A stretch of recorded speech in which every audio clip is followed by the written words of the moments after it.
component to this. And with that, Chief Wilson, would you like to speak briefly on how this would benefit BST&G Fire District?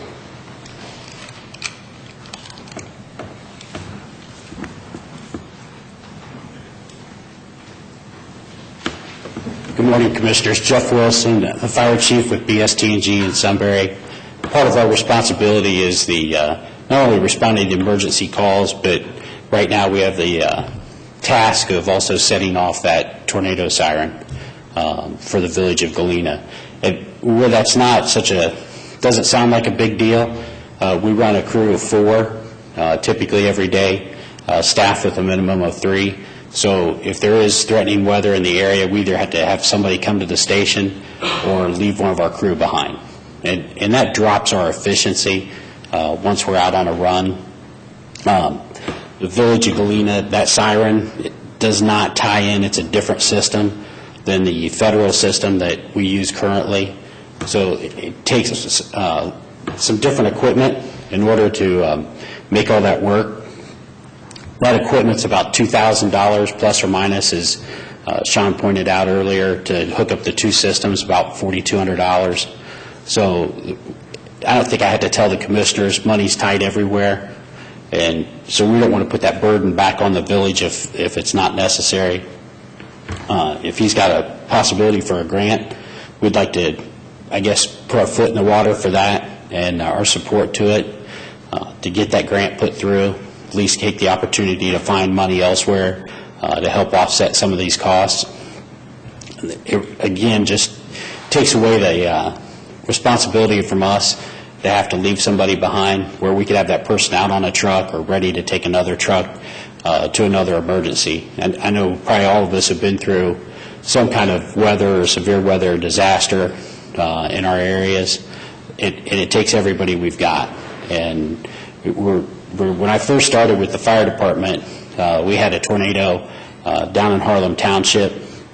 We had people from Plain Township, from the city of Columbus, from Jefferson, Mifflin, a lot of outside help, mutual aid coming in. If we could put one more person on the truck, it may eliminate having to have somebody come in from out of the county to help us. Not saying that's a guarantee, but obviously it reduces that liability for us and keeps our crew together. So I guess as we continue through that, one of the things I looked at through NFPA was your crew. When you go from 3 to 4 people, you increase your efficiency to 66%. NFPA says 5 is 100. When you get down to 4, you're at 66% efficiency for that truck. And when you drop down to 3, you lose, you get down to about the 35 to 40% efficiency. And so just that one person on the truck extra, they said him coming off or her coming off doesn't seem like it means a lot. But as far as crew coordination and efficiency out there, especially at 2 o'clock in the morning, because most of these things don't hit at lunchtime when the sun's out. It's usually dark and rainy and miserable. And so we want as many people on that truck as we possibly can. This is one way to maintain that staffing at really a very minimal cost. So I guess in closing, over the last few months since the middle of January, I appreciate the commissioner's support cards and letters and phone calls that we've gotten at the station as we've been kind of battling through some medical issues. I've had, I think, 7 MRIs, a CAT scan, a surgery, 15 days in the hospital, rehab, all that fun stuff, radiation, and so we're just blessed to be here. It's a good deal. We, again, appreciate your support, and our trustees at our fire board and our residents have been spectacular. So just wanted to say that and not take away from the grant why I'm standing here today, but appreciate that support and that help. We're just thrilled to see you. Yeah, good to see you here. And Yes, yes. that's great. Back at the Good to be here. So. Yeah. Chief, I think you're well thought of throughout this county, and I'm outside the county, I'm sure, as well, but It's been a privilege working with you, and you look great, and just glad to see you today. I'll make sure to have my wife watch the tape today. That's right. Any questions, or? Was it $4,200, is that the request? Yes, sir. Okay, just to make sure I had the number right. What kind of timeline are we looking at, Sean? Probably within a few months, I would say. It won't change operationally for you. It won't be any extra cost on our end. I'm assuming that, but I just wanted to confirm that. The sirens would still remain with the individual jurisdictions as far as maintenance for those. This would just be for the cost to sync them into the radio system.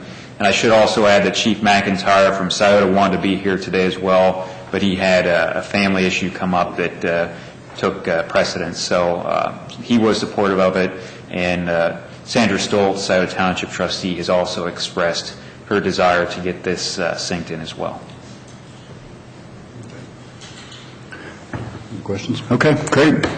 Great to see you, Chief. Thank you, boy. Sean, thank you. Commissioners, appreciate it. All right, next up is the Croton Fair.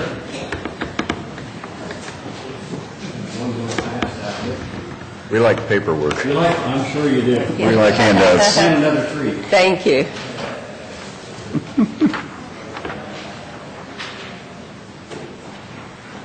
Okay. I'm Larry Hughes, fair manager at the Hartford Fair, and I've been there, this is my 10th year as fair manager, but I've been around the fairgrounds, longer than what I can remember, I'm sure. Been on the fair board since 1970, so I've seen a lot of things happen and take place at the Hartford Fair there. As you can see there, that pass out there is something that we need for our swine barn, and I'm going to let Chip Carpenter talk about that, Commissioners, and we certainly appreciate all of your support you've done for the Hartford Fair, or the Croton Fair, which I used to call it many years ago, in the past. You're great supporters here, and we certainly need all the help that we can get, and I want to thank you all for being very congenial and helping us out there. We have 4 directors from Delaware County that is on our fair board there, and I have a couple of them here with us with me today. One is Dick Fisher. You all know Dick, and Chip Carpenter, and I'm going to let Chip Carpenter talk about this program that we're needing and asking for some money for. Thank you very much. Thank you. Thank you. Commissioners, good morning. As he said, I am Chip Carpenter. I've been on the Hartford Fair since 1999, so seen a lot of changes. I do live in Trenton Township, Delaware County, so all of our kids have both shown at the Hartford Fair and here at the Delaware County Fair. Currently, we have 136 exhibitors who live in Delaware County, totaling 510 entries at the Hartford Fair. So it is that side of the county, the 4 townships that it does encompass, is quite extensive. The last 4 years, we have been graciously borrowing pins from the Delaware County Fair. We come, we load the pins, we haul them to Croton, we set them up underneath the tent over there on our basketball court so that we can house all of the livestock that we have. With that in mind, we have decided to go with the purchase of new pins so that we, don't have to come over, borrow Delaware's, haul them home, get them back, so that y'all can have your fair over here. So with that, you can see that it's $15,600 is what these pins are going to cost for the fair, and any support that you could give to that would be very much appreciative. So, questions? Let me see. How much does each pen cost? I guess I could do the math here. I'd have to do the math the same. It's $300 and some dollars. $300. It's right at $300. About 300, Yeah. okay. Have you made any efforts to raise any of the money locally, rather than asking the Delaware County to foot the whole bill? Is that a possibility, or? No, that is a possibility. We just knew this was one of the big projects that we have a larger plan because we additionally need a barn to house these in because our current buildings we're at full capacity. Hence, we're putting a tent up over top of basketball court and putting pins in it. So with that, this is a piece of a much larger project which is going to include a new barn and a park. So yes, we are also working for the whole project. We were hoping for just some help on the pins and then raise the money through the local support for Other things. the barn and the park area. Yeah, I went to the fair for the first time last year. Oh, did you? First time ever. I've been to that fair, I got to admit. It was a great fair. I really have Thank to you. compliment you. It was really a fun experience and, true to the roots of what a county fair is all about. Yes, no, Very well run. thank you. We appreciate that. Like I said, we're been very frugal with our funds, very time sensitive, and very thoughtful of the youth who make up the fair district, because they are what are the future. I showed at the Hartford Fair back right after they made round wheels. So, well, that being said, that is truly a passion for anybody that does that, and hence the reason that Larry's been on the fair board as long as I have, Dick's been on a year longer than I have. Once you start this process, the kids are what makes it all work, and if you come to the Hartford Fair, you can see it is all about the kids over there, and that's and then we want to keep it that way. That's the reason we're out of capacity. You're going to have the classic car Yep. exhibit again? And Yes, we are. Yes, we Oh, are.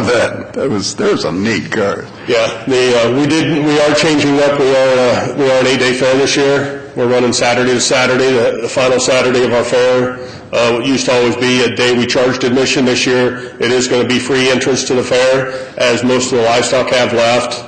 So we started charging on the first Saturday on move-in and made the last Saturday a free day, because that way the people who are fair attendees who are coming aren't getting their full money's worth, because there are no livestock on the fairgrounds, basically. So we're What are the dates? 5 through 12, thank you. And we'd be very appreciative if you guys August. could... August, yeah. If you guys could come over again this year and see us. And if you do, look one of us up. We'd love to show you around, because it's... Yeah, the other comment I have, my first year as a commissioner, the obvious question is, well, why do we support a fair outside the county? And part of my education was I learned that a good part of our county, especially the northeastern part of our county, traditionally has gone to the Hartford Fair, and I've gone at least 3 times in those 4 years that I've been here. This will be my 5th year.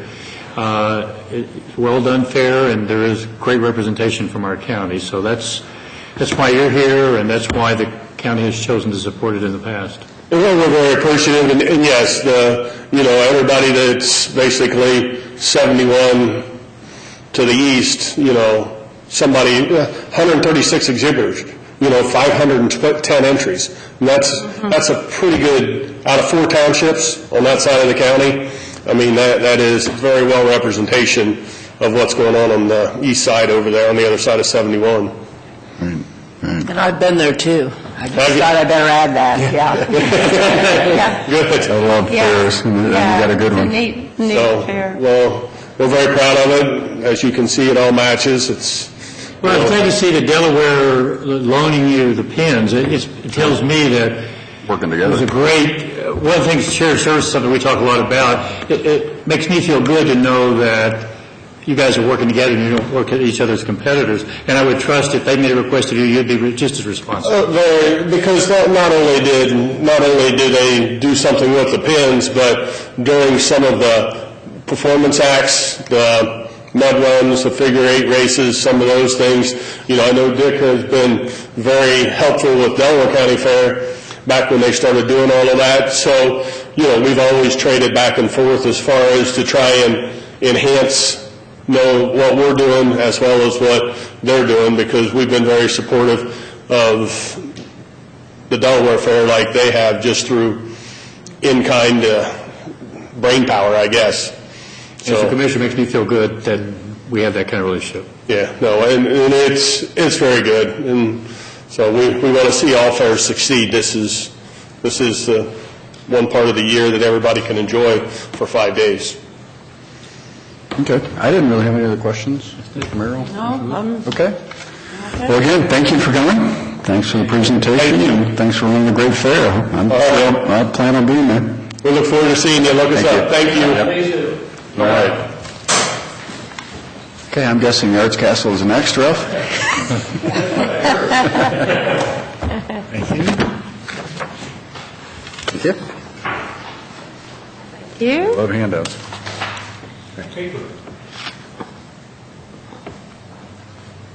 Thank you. My name's Ralph Hodges. I reside in southern Delaware County, but today I'm here representing the board, the staff, the volunteers, and the students, along with my fellow board member Doug Alsdorf, to represent the Arts Castle. The castle has been in existence for 28 years, serving the residents of Delaware County by offering classes and workshops, exhibits and special events for people of all ages, from 3-year-olds to 80-year-olds and everything in between. Last year, there was about 5,000 people that experienced the Arts Castle through one of those means. For example, every quarter we offer 80 classes and workshops, and 100% of those students come from Delaware County, probably about half from the city and the other half from the other parts of the county. The 6 exhibits, though, that we offer not only serve and attract the people from this county, but throughout Central Ohio. That brings a lot of new people into our county to see all the exciting things that are here and hopefully attract them back for other means. We serve the county in a lot of different ways, and so what I'd ask is for Doug to share some of his personal experience in what the castle has meant to him as an individual. Doug? Good morning. Morning.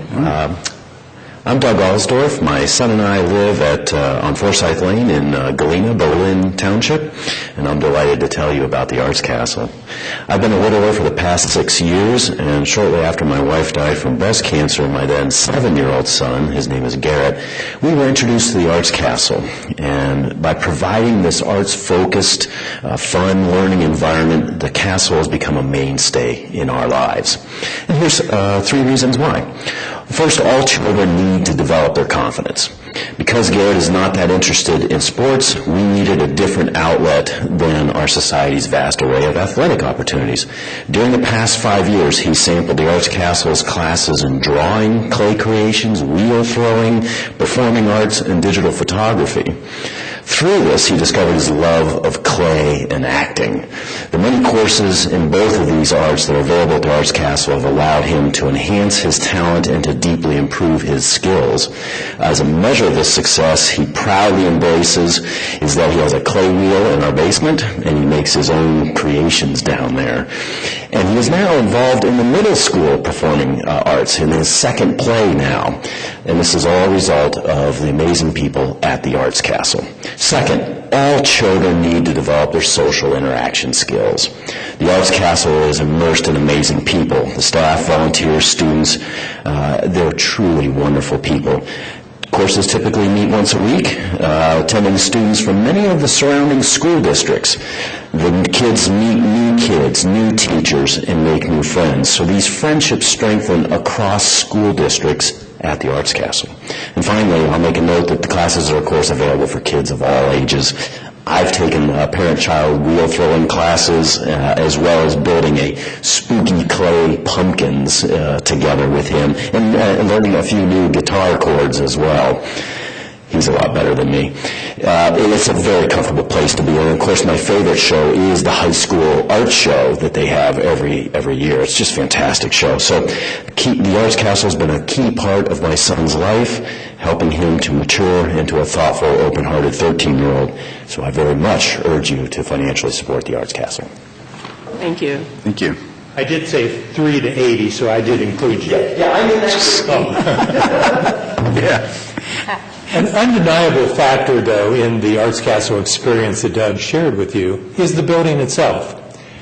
The setting, the unique structure of the building, and the history that is so intrinsically linked to that of our community.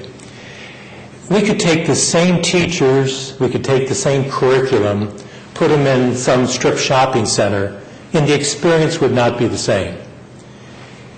There's something magical about the whole setting, but that comes with a price. It's a 163-year-old building, and as we all know, 163-year-old buildings need constant care and attention. And so part of the grant request that we are presenting today is to help us preserve it from the elements. For that building to be here for many generations in the future, we got to take care of it and do capital improvements and updates and preservation. So part of it is the securing and the preserving of this landmark.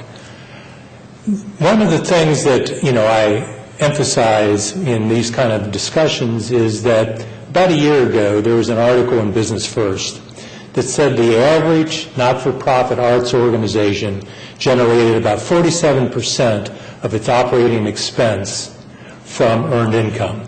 Well, obviously, the balance has to come from someplace. Well, the Castle is fortunate in that we're able to generate about 55% of our operating expense from earned income, the classes, the exhibits, and other types of funding. But the balance obviously has to come from public sources, from corporate donations, and individual philanthropy. So part of our reason of coming to you is that there is a need in the community for the arts that is not fully funded by basic operations. One of the ways that we give back to and serve the community is through our school partnership program.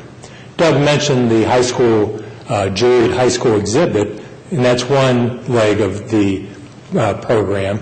But the main part of it is our 3rd and 5th grade, where every 3rd and 5th grade class in Delaware County is invited to come to the Arts Castle for an arts experience. Typically, it's to view one of the exhibits and then to have a couple of different experiential type of activities. This is provided at no cost to either the student or the schools. So it's a way to, again, make them aware, but to introduce them to what, we have in this community to offer them. So that is, one of the things that we try to bring to the community on an annual basis. Art is clearly a part of quality of life. And quality of life and diversity of life is one of the things that people are looking at today when they decide to relocate their business or relocate their family. It's one of the factors that people look at when they decide to stay in a community. Clearly, the arts enhance and expand quality of life, and within this county, the Arts Castle is a major part of the arts experience. So I was very encouraged a number of years ago when the county developed the Community Enhancement Fund, in that we feel that the Arts Castle enhances this community, and therefore we respectfully submit our grant request so that we can continue enhancing this community through the programming and through the facility that we have. We appreciate the opportunity to be considered in this and would open up for any questions. You remodeled, I remember, was it the old ballet Yes. floor? I was amazed when all of us were there before Christmas, and that 3rd floor now is just not, amazing, yeah. So thank you. Over the last several years, it was a facility that had benign neglect for a number of years. Yes, benign neglect. And so over the last several, we've really focused on some of those infrastructure improvements. One of the more visible was the floor that all the yoga people, the dance people, the drama people use, specifically designed. But some of the other things that you don't see, the HVAC system, had been decades old. Beneath the parking lot, there was drainage problems that was creating some seepage problems. So you know what that's involved. You tear up the parking lot, you fix the drain, and the next people that come in go, what did you do? Well, it's all down there, right? Right. So, yes, thank you for recognizing, that part of it, but There are so many parts, right? There are that so we many, don't see. and if you don't constantly do it, Right. it exacerbates the issue. As every homeowner knows. Yes. Yeah, the only comment I have is, I know what the Arts Council was like a number of years ago, and you and your lovely wife came to the forefront and kind of put this new board together, and without you, we wouldn't have this treasure in our county, so I don't think we can say it enough. Thank you, and Thank you. for all you've done. And we thank you, because for it to be here for many generations, it has to be a public-private partnership in the truest sense. So, thank you. Yeah, I guess I would echo the other commissioners' comments as well. Again, it's had its challenges, particularly in the last 5 to 10 years ago. And you and Diane and a number of others have really stepped up and really turned it around. It's doing very well, and it's great to see. It is a real treasure for the community. I guess my challenge to you is, how can we expand it? How can we get more people to participate and understand and appreciate the programs and so on that are there, the activities? Again, that's a challenge, I know. It is a challenge. Getting people to recognize, They just did make what an they do offer. expansion. They're now using some of the Strand property. I don't know if that's working well or just... It is. I mean, Gallery 22, it brings an arts exposure into the downtown area. It's obviously a marketing tool to, when people walk in there, we tell them about the Arts Castle. Several of the local organizations are putting together a flyer that's going to go to new residents, because this is such a rapidly growing community, there's new people. And sometimes on a first Friday, I'll meet people and I'll go, have you ever heard of the Arts Castle? An amazing number say no. Well, part of the reason they say no is they've just moved here. So the library and Stratford and COSO and a couple of others, as well as the Arts Castle, are putting together a little brochure that goes out to every new resident to say, there's a lot of things here in the county you need to be aware of. So, yeah, we're constantly trying to figure out how do we tell the word, because it's one of those things that once you experience it, you know what it is. Sometimes you tell it in a more of an academic setting, they go, arts and, painting and, this. But it's obviously more than that. So we've got to work on that. Yeah, it's a good challenge to have. Great product, just got to get more use. So I didn't really have any other comments, questions? No. Okay. Thank you, Yeah, Rob. keep up the good work, and thank you for coming. Thank you. Yep. All right, on to the Recreation Unlimited. All right. I think you can handle it. It's going to be a team sport this morning, but No, that's all right. No problem. I have a packet for each of one of you. Okay, great. There's a PowerPoint presentation. In lieu of that, we'll just go through the paper of PowerPoint. Thank you. You're very welcome. Good to see you again. See you too. Sarah, I want for you as well. This is interesting. This is the first time I think I've made a presentation in this room and to the commissioners. Generally, our fundraising is very private foundations, individuals of wealth, so forth and so on. But when I received the letter, and I thought, you know what, let's go make a presentation today. You can always look out, reach out to other people, and what we do as an organization. I'm assuming you all have heard Recreation Unlimited. I don't know if you've been there before, but it is the premier facility, probably in the country as well, working with kids and adults with disabilities.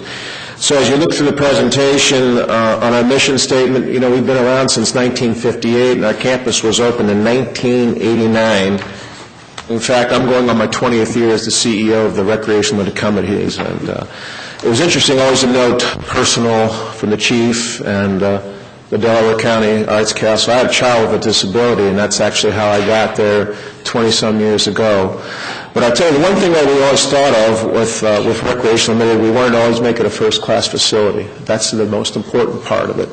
I wanted my child to go down to, the front of the bus, so to speak. And so that's always been my goal. So as we've gone through the last 20 years with the original campus, we always have believed in that. New programs, new buildings, new opportunities for our kids and adults with disabilities. And I think a key point is we started at 5 years old, and actually we have senior citizens. We've had I met some adults who have been there since 40 years ago, back when Jimmy Crummell was involved. We started programs at 5. Our residential camp started at 8. We serve primarily Central Ohio, but we have kids and adults, from all over contiguous states as well. So Delaware County is well represented at our facility. The second slide I had to show is our actual area of our campus. If you've not been to our facility, obviously I'm welcoming you to visit us. We're very proud of the campus. When somebody thinks about a camp, they say, oh, what do you have? About a tent and 5 acres. Well, we have like 20-some buildings and 195 acres, plus we have to make every one of our buildings accessible. So ADA is very important. But by that area, you can say it's quite a campus, and we're very proud of what we have done. A couple points about Recreation Limited that you may not be aware of. We're not just a summer camp, we're open year-round, and that's something very important. We look at our weekend camps throughout the year. We look at camps for children with autism. We have our residential camps or day camps. We even have a winter residential camp. So our goal is to be year-round, and it's not just to the benefit of the individual that we serve, but it's a benefit to the family members, because if you have a child with a disability, you know you need that downtime. Sometimes it's a 24/7 effort, and so what we do is we offer a safe, fun, and healthy environment that somebody can say, yes, my child, youth or adult, can come to and enjoy. A couple other things. We do serve quite a bit of people. When you look at how many people go through our doors, 6,500 on an annual basis, 3,200 of them have disabilities or a health issue, and then within that, 1,500 of those go to our recreation-limited camps on a year-round basis. We are an ACA, American Camping Association accredited camp. We are also an Ohio Medicaid waiver provider, and we are licensed through the Delaware County Health Department to operate residential and day camps, and we're very proud to say we are fiscally sound and we are a debt-free organization. When I received the letter about community improvement, I wasn't really exactly sure what that all meant from your standpoint, but from community improvement to me means improving our campus, so it's always a very important part. When you can look at the slide, you can see we've had 12 different projects. $3.5 million in campus renovations and improvements have taken place since 2009. We've had renovations to our residence halls, to our creative center, new playgrounds, family welcome fountains and gardens, our lodge, our dining hall, our pool house, and then this spring we're going to update and put in a new accessible archery shelter. If you can see by the names, you can see the Liebert family is very important to our organization, as well as the Dempsey family. So we're very, very proud of our partnership with those two families. Back in 2015, we renovated the Thomas Dining Hall just under the tune of about $400,000. That came from the All Life Foundation, which is the Dempsey family. And you can see the building is really a very large 6,500 square foot building. It is for all our dining, but we also have different type of assemblies in there as well. As part of that project, we also opened up a camp store. A camp store at that time was just a little closet in the Thomas Dining Hall. So the camp store was extended off the Thomas Dining Hall building. And we kind of used, if you've ever been to Ocean City, New Jersey, or the boardwalk, we open up the boardwalks, come on in, open up the garage doors and come on and enjoy yourselves. So I'm an Ocean City kind of guy, so I said, we're going to make ourselves like a little boardwalk. So we open up this camp store, little garage door comes up, we sell all kinds of stuff, from T-shirts, hats, caps, candy, anything you want to our campers. So when we looked at renovations, if you want to look at the next page, we said what kind of additional renovations we want to do to the Thomas Dining Hall patio area this spring. And we earmarked 3 items: a dining hall patio, a new dining hall patio. You can see down below it's a river rock finish. That's something that's about, probably 15 years old, is starting to crack up. It can be a trip hazard. Our dining hall shelter just to the left of the camp store needs a new roof, and then what we want to do in the dining hall patio is put some accessible picnic tables there. So that total budget's around just under $25,000. I was not sure what the budget is from Delaware County, so I just basically earmarked, hey, if I can find a partner who wants to buy the accessible picnic tables for $11,250, that's what I'm presenting here today. So, of the $25,000, I've already have secured funding for two others, the patio and the shelter house, and then we can add the picnic tables, which are, not wood, but they're metal with a plastic coating. The accessibility is always an important element for our organization, and so I was coming here today for $11,250 for the accessible picnic tables, and that is my presentation. Thank you. Great. Welcome. The tables, that seemed pretty high for tables. Is that because it's handicap accessible? Yes, that is also the metal with a plastic top to them. I've actually checked two sources, and that is the budget area for that area. Yep. I tell you that we buy a lot of stuff that's accessibility, and I wish it was cheaper, but sometimes I think it is very expensive. Yeah, my first impression of Recreation Unlimited was Jimmy Crum and his sport coats. Sure. Yes. Yes. I assume you probably worked with Jimmy a lot. I knew Jimmy, and he passed away several years ago. And it was interesting listening to the comments about the Delaware County Arts Council. Who do you know? I mean, do people know you? Well, you can't assume anybody knows you, because people knew Jimmy Crum. Well, I'm not even sure where they are anymore, because That's right, the market has changed so much. So it is incumbent to us to always get out there and talk to people about who we are and what we do.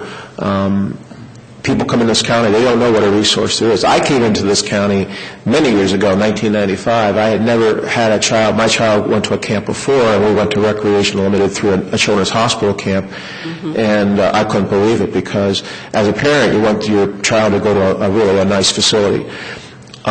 Sure, this is capital improvement. You can see the amount of money we put into this organization, but it's also important. Parents, if you can't take care of your facility, how can you take care of your kids? It just doesn't work. So we try to have quality events, quality facility, and quality programs for our campus. Yeah, it's great that the Dempsey family and the Liebert family provide so much support. Very, very great. Do you know Jenny Reagan? Yes. Yes, I love that. She's my board. Jenny's fantastic. She's our board chair, and I'm also a member of the All Life Foundation board, and we have been very fortunate from funds from Amy Dempsey to also support so many of our building improvements. The Dempseys do so many things that they don't seek publicity to do. We're very quiet about it. It's not about them, it's about the mission of the organization, very much so. So, yeah, good to acknowledge them. And Lieberts as well, certainly. Yep. I assume there's nothing magic about 12. If the county could only fund 9 or 7 or 6, that would be appropriate. That would be appropriate. As I said, I've never made a presentation to the county before. We're privately funded. I actually do all the fundraising as the CEO, but this project's going to go ahead. Great.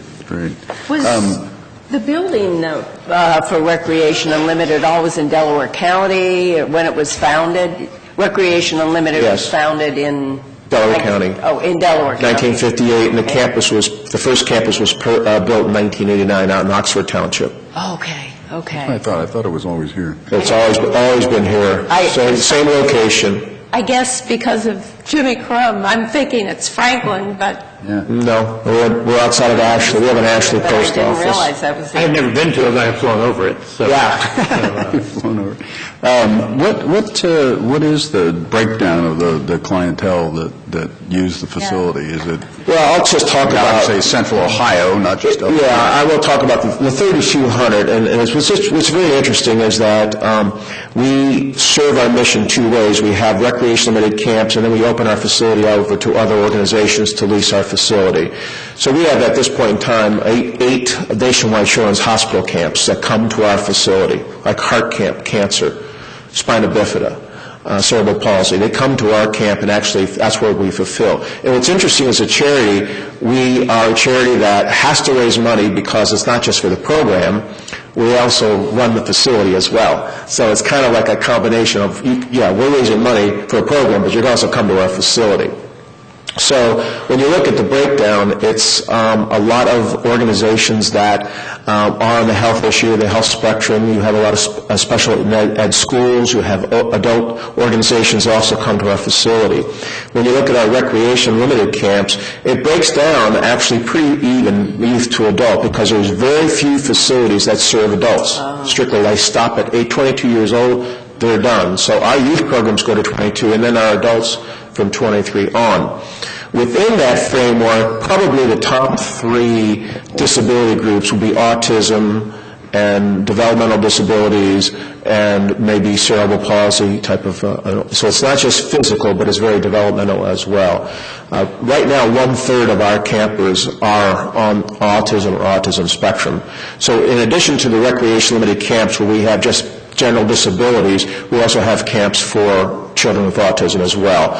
We also have a camp on June 2nd and 4th that we actually have a camp where the child can come, but also the typical sibling can come with them. We find that that's very appropriate. When the sibling comes in, number one, you can see that special bond between a sibling and a child with disability. There's always that special bond. There's a special bond between my daughter, who's a special ed teacher, and my son.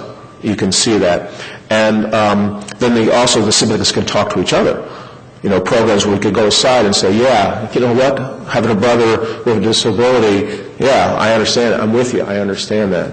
So we really do not discriminate based on disability at all, and it's pretty much even between physical and developmental. Yeah, good question. Do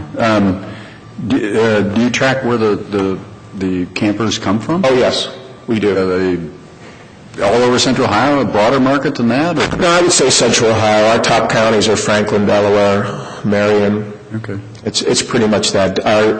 For our day camp program, it's primarily Delaware County, and then residential Delaware, Franklin, but it's throughout Central Ohio. But and we even get them from not Chicago, but Cleveland, Cincinnati area, Toledo area as well. But it's I would always say it's a Central Ohio organization. Yeah. Okay.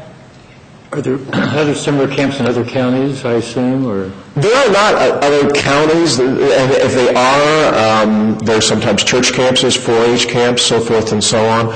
But when it comes to what we do specifically, there's not many of them.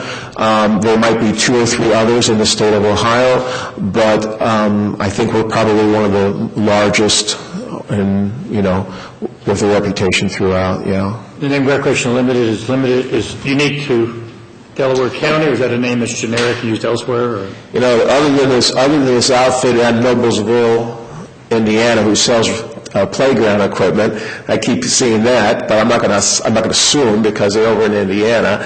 And then in Powell, there's Recreations Outlet. So every once in a while, we get a call. Hey, how about your playground set? No, you need to talk to Recreations Outlet.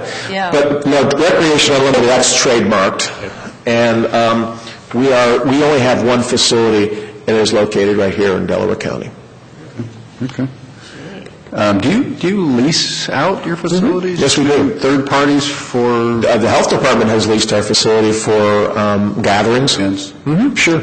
Okay. Team building, gatherings. Consolidated Electric has brought they had their company-wide picnic and team building. We also do team building there. Yeah, Yeah, we do. Yeah. We actually Okay. We actually do that. That's an interesting. Oh, my gosh. It's an area of the county. What are some of your capacity? What is your capacity? Our capacity for a day event is pretty large. Okay. Our overnight capacity is probably close to 200 or so. We have the 3 residence halls sleep 62 each. And we have plans to build a new residence hall called the Retreat House, which I'm in the process of fundraising. I wasn't sure that the grant would be $1 million. I didn't think I could ask for $1 million. That would have been a different presentation. So, During the day, for a day retreat? Or yeah, you could have a couple hundred people, sure. a couple hundred people? Sure. Our dining hall would hold that, yeah. Great, Yep, come on out. yeah. I know that our EMS crews have been up there for Touch a Truck for Oh, a few times. Yeah, they come out, I just saw Sean, they come out during Safety Day, which is during our summer residential camp program, and they bring out several of the organizations come out, police and the fire. Actually, this area was me hanging out of a highway patrol helicopter. I took that photo. Yeah. So I kind of, hey, can you take me up on a ride? I need some new pictures of the campus, and I'm just hanging out taking pictures as he's, sure, it was a training op, that's how he got on there. But we have really good relationships with them, because it's important because of the safety of our campers. The local EMS is really just 3 minutes away, the station. And then they come out for fireworks night as well. We have an annual fireworks that we do for our campers, and we invite the family and friends as well, and then they all come out for that as well.